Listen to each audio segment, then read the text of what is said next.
हरि ओम. अमृतानुभव. योगदास श्री जय गणेश जोशी यांचे प्रवचन. अध्याय 7. अज्ञानखंडन. ओवी क्रमांक 199. आणि न पाहणे मा कैसे, आपण पे पाही बैसे, तरी पाहणे हे ऐसे, हाची पुढती. अर्थात तो विषयवस्तू नसला, त्याची इतरांना पकड होत नसली, तरीही सर्वत्र हा आणि हाच जाणवतो. वास पकडता येत नाही म्हणून फुलाला वास नाही असे होत नाही.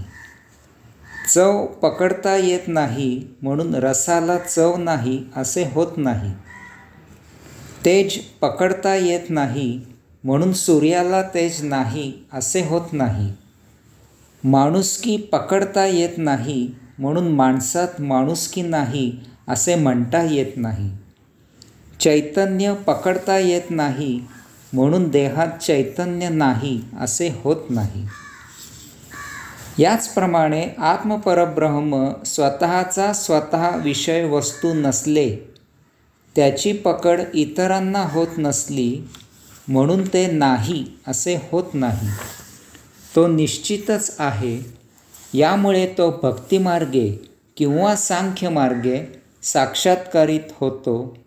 तोच एकमेव सर्वत्र आहे याचा हा इतका पुरावा भरपूर झाला. ओवी क्रमांक 200. हे दोन्ही परस्परे नांदती एका हारे, बांधोनी येर येरे नाही केले. अर्थात ही दोन्ही परस्पर विरुद्ध असूनही एकाच दोरीने हार केल्याप्रमाणे बद्ध आहेत, एकरूप आहेत. अदृश्य दृश्य, जड सूक्ष्म असे परस्पर विरुद्ध कसेही असो, तेथे सकृतदर्शनी विरोध जाणवत असला तरीही हा आभास आहे. कारण हा सर्व त्या एकमेव परमचैतन्याचा आविष्कार आहे. याचे 197 या ओवीत सविस्तर निरूपण केले आहे. याचा प्रत्यक्ष पुरावा म्हणजे बाह्य जड मूर्तरूप धारणेमधून किंवा सूक्ष्म अंतस्धारणेमधून तेच ते एकमेव परमचैतन्य आविष्कारित होत असते, साक्षात्कारित होत असते. त्या योगे मुक्ती प्राप्त होत असते. याचा प्रत्यक्षानुभूती पुरावा आपल्या ऋषीमुनींनी दिलेला आहे. माऊली याचा प्रत्यक्ष प्रत्यय देत आहेत. आजही अनेक दर्शनप्राप्त योगी याच अनुभूतीची साक्ष देतात. यास्तव दृश्य बाह्य आणि अदृश्य अंतस असे दिसायला दोन भिन्न मार्ग असले तरीही ते एकाच परमचैतन्यरूपी दोरीने आध्यात्मिक हारात बांधलेले आहेत. मार्ग कोणताही असला तरी अंतिम साक्षात्कार एकच आहे, कारण आत्मपरब्रह्म अनन्य आहे. ओवी क्रमांक 201. पाहणया पाहणे आहे, तरी न पाहणे हेची नोहे, म्हणून याची सोये नेणती दोन्ही. अर्थात ज्याला पाहायचे आहे त्याला आत्मपरब्रह्म दृश्य आहे. ज्याला पाहायचे नाही त्याला तो तसा आहे. या दोहोलाही तो अशा प्रकारे अनुकूल आहे. आत्मपरब्रह्म परिपूर्णपणे साक्षी आहे. त्याचे साक्षीत्व जराही सुटत नाही, कसे ते माऊली येथे सांगत आहे.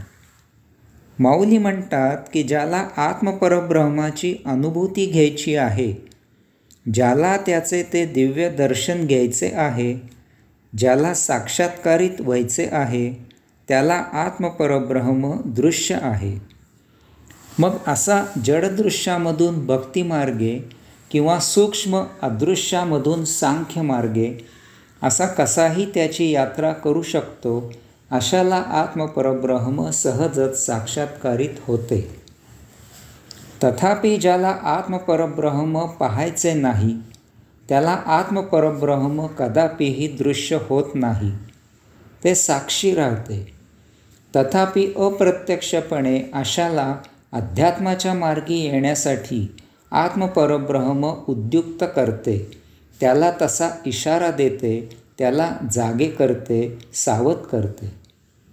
कारण कितीही कसे झाले तरी त्याला त्याचे सर्वच भक्त प्रिय आहेत. काही वाट चुकलेले आहेत त्यांना मार्गदर्शन करणे ही त्याने त्यांना दाखवलेली दया आहे. अशांना आत्मपरब्रह्म त्यांच्या आयुष्यातील काटे बोचवून जागे करते. उदाहरणार्थ, आत्मपरब्रह्म प्रत्येकाला त्याच्या संचिताप्रमाणे सर्व काही उपलब्ध करून देते, जेणेकरून त्याने आपले संचित संपवावे आणि मुक्तीची यात्रा करावी. परंतु काही जण भौतिक उपभोगांच्या आहारी जातात आणि त्यातच रममाण होतात. असे अनावश्यक धनसंपत्तीच्या मागे लागतात. अशांना आत्मपरब्रह्म सुखासह दुःख देते आणि त्यांना सावध करते. त्यांना पदोपदी दाखवून देते की जास्त धनसंपत्ती म्हणजे आनंद नाही, तर आवश्यक इतकेच म्हणजे आनंद आहे. यामधून कोणी जागा झाला तर आत्मपरब्रह्म त्याला उचलून घेते.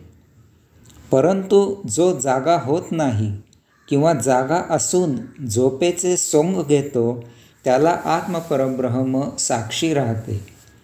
त्याला कधी जाग येते याची ते साक्षी राहून वाट पाहते. हे वाट पाहणे अनंत काळ सुरू राहते.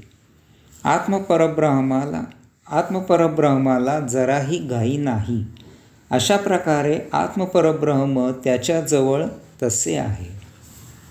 म्हणून माऊली म्हणतात की ज्याला त्याचे दर्शन हवे आहे त्याच्याजवळ आत्मपरब्रह्म तसे आहे.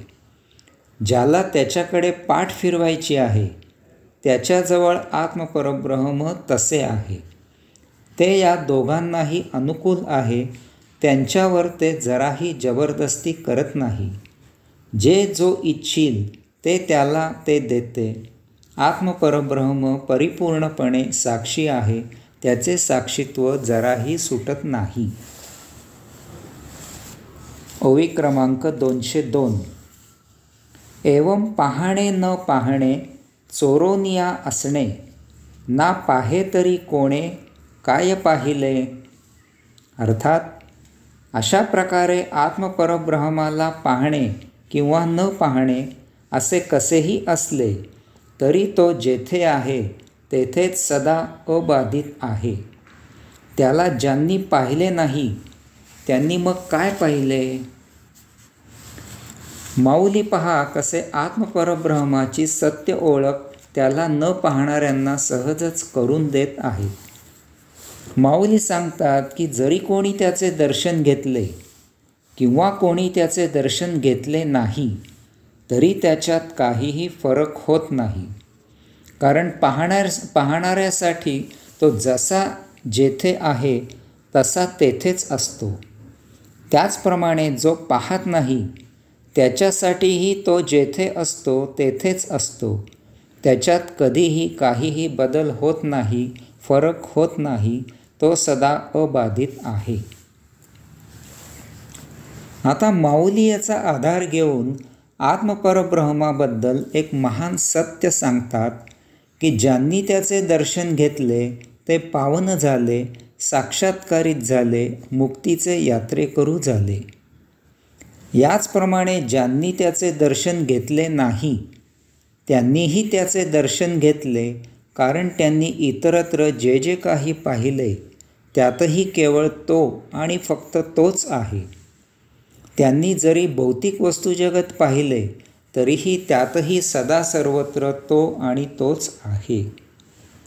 तथापि त्या भोगापवर्गतेच्या झापडांमुळे याची ओळख पटत नाही. ज्या दिवशी या भौतिकाचा फोलपणा उमजेल त्याच क्षणी त्या भौतिकातही त्याचेच दर्शन होईल. मग धनसंपत्तीमध्येही त्याचे दर्शन होईल आणि ती धनसंपत्ती सुयोग्य कारणासाठी वापरली जाईल. त्याची उपयुक्तता बदलेल, उपरती होईल आणि भौतिक उपभोगांमधून विरक्ती येईल. म्हणून माऊली या ओवीत म्हणतात की ज्यांना त्याला पाहिले नाही असे वाटते ते चुकत आहेत. ते जे जे पाहतात त्या सर्वात फक्त तो आणि तोच आहे.